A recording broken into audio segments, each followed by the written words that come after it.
And I'd love to be able, I got to talk to a few of you one-on-one earlier, but to be able to talk to each of you. But if you just kind of ask yourselves, why are you here? What brings you in here tonight? Because in the process of what we're going to share with you is you may find some answers based on whatever the reason is that drew you in here tonight.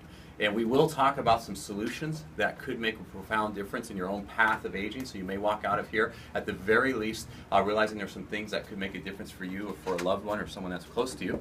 Second, we will talk about some different possibilities in your whole financial future and the difference that can make. And then thirdly, many of us, how many of you have at some point in your life or have been in your working life long enough that contribution and meaning is a significant part of what you're thinking about for the next stage of your life as well? Okay? So we'll address that as well, to really be a part of people and a part of something that could have a wider impact and meaning in the world today.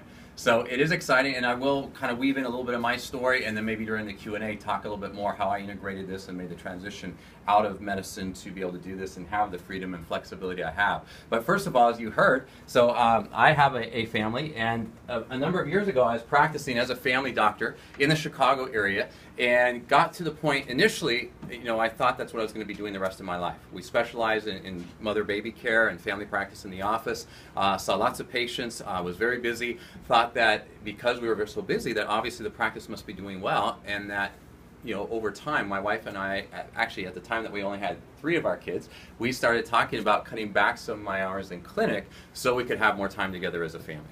And planned that for about 9 months, but unbeknownst to us, reimbursements were already changing in the practice, and my relationship with the practice was an employed situation. So how many of you at some point in your life have been employed?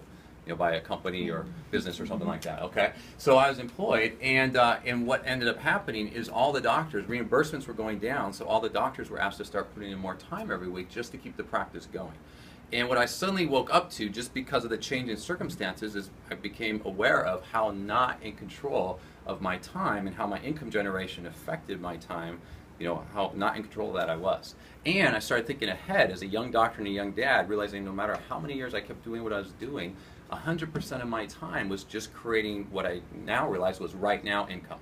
That next week I had to do it again, next month I had to do it again, next year I had to do it again, and now with reimbursements going down, it might actually mean putting in more time just to keep the same amount of income, and it could continue to get worse.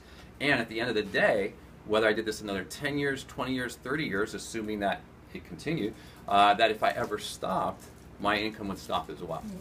And so what this business did for me when I got introduced was it gave me 2 things. One, the ability to still do something that would make a difference in people's lives, which is why I was a doctor in the first place, okay? And then secondly, to start to build something in slivers of time, because I only had little slivers of time.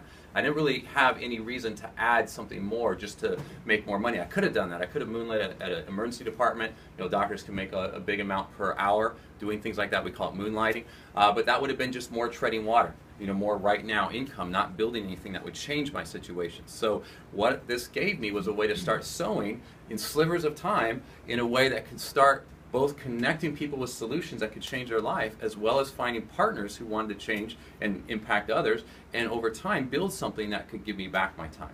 And it became significant enough over time, this was not my intention at first, but it became significant enough over time that I decided to transition, and this was just a personal decision, but out of medicine to work with people in this wider arena, which virtually had no ceiling to it. And it allowed me now to, my wife and I, we actually have 7 kids, so we have another one besides the ones there. This is our youngest one who just turned a year. That's a few days after birth, but he just turned a year last week. And my oldest is going to be 17. These are 2 of my middle ones, Henry and Jolie, traveling with me now.